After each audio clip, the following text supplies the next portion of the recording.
News every 15 minutes, weather every 10, and sports twice an hour. Newstalk, KGVO, AM 1290 and now 101.5 FM. You're listening to Montana Morning with Peter Christian. A Missoula man has died in Glacier National Park in an apparent base jumping accident. Good morning, everyone. It's Montana Morning. It's Tuesday, September 16th, 2014. Right now, we have a partly cloudy sky. It's 47 degrees, pretty mild out there this morning.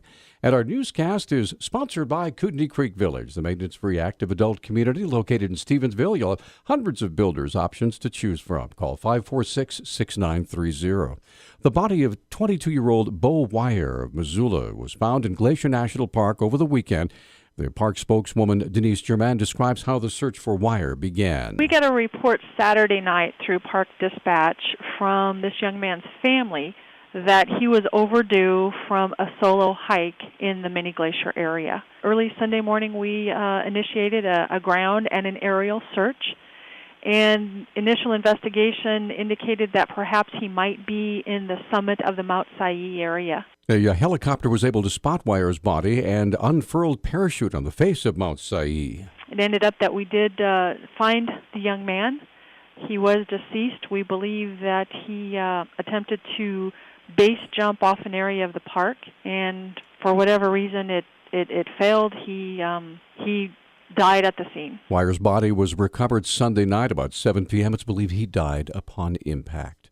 2 California residents who were arrested after 115 pounds of marijuana was found in their car during a Montana traffic stop have been sentenced to the supervision of the Montana Department of Corrections.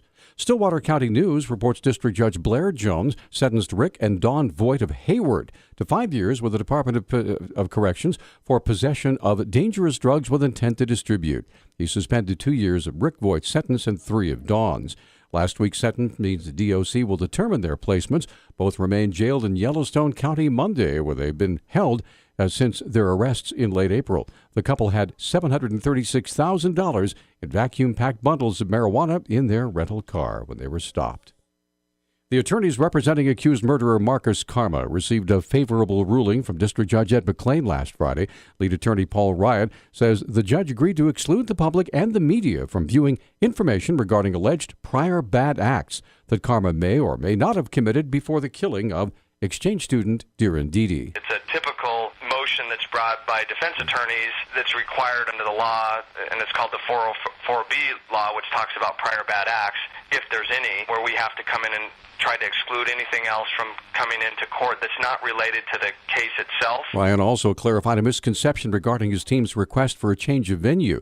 He says only one request was made to move the trial out of Missoula. So he kept the venue at this time the same, but he said he wants to see a little more information from the public so he can gather information through a questionnaire to see what the public does or doesn't know. So I think, again, right on track with what you'd want to know in a case where venue is an issue. Karma, of course, has pleaded not guilty to shooting the unarmed German exchange student who was trespassing in Karma's garage on April 27th. His deliberate homicide trial is scheduled to begin in December in Missoula District Court. Wildlife advocates have filed a legal petition to stop the capture and mass slaughter of wild bison leaving Yellowstone Park during their winter migration. Friends of Animals and the Buffalo Field Campaign filed the petition yesterday with agencies including the National Park Service and the U.S. Forest Service, which manages lands adjacent to the park.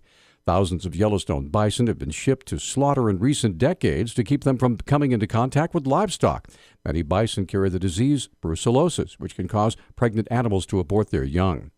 Friends of Animals attorney Mike Harris says the regular removal of so many bison is destroying the animals' gene pool. Yellowstone administrators say 900 bison could be removed during the upcoming winter. And speaking of removing animals from near Yellowstone Park, the general hunting season for wolves began yesterday, but some hunters won't find themselves alone. They'll be shadowed by the Yellowstone Wolf Patrol. Spokesman Rod Coronado says his group has no intention of actually intervening in the hunt itself. We have no intention of interfering with anybody. We've had probably about 4 interactions with elk hunters, and it's all been cordial and polite, as I want it to be. You know, they're here doing their thing, we're here doing our thing. There's no reason to antagonize each other. Coronado says it's only the first day of wolf hunting season, but already he says his group has received death threats. We have received death threats, so, before we even came here, we started receiving death threats. So, but which we take seriously. But most importantly, we feel it's important for people not to be intimidated away from seeing what's going on our public lands. The Yellowstone Wolf Patrol claims to support the growing economy of wolf tourism. Wildlife officials also reporting that a new wolf pack has been discovered in northeast Washington's Ferry County near Profanity Peak. State Department of Fish and Wildlife says the range of the Profanity Peak pack is east of the town of Curlew. Remote cameras show the pack includes at least 3 adults and 3 pups. The Diamond M livestock operation grazing on U.S. Forest Service land reported finding wolf-killed cattle in the vicinity of the pack last Friday. Fish and Wildlife staff have confirmed that a cow and calf had been killed by wolves. Authorities have released the name of an 85-year-old woman who died in a car crash in Billings over the weekend. Yellowstone County Coroner Lieutenant Bill Jones says Darlene Oblender was killed when she crashed her car into a parked pickup truck about 7:30 Sunday morning. She was pronounced dead at the scene. 2 lightning-caused fires that have been burning for more than a month in the remote Selway Bitterroot Wilderness in Idaho grew in size this past weekend as warmer temperatures contributed to active fire behavior. Bitterroot National Forest spokesman Todd McKay has more. There are 2 fires that are the most active right now. The first one is the Elevator Mountain Fire. It's about 7 miles north of Paradise Campground for people that are familiar with that Magruder corridor. It's currently estimated at just over 2,200 acres.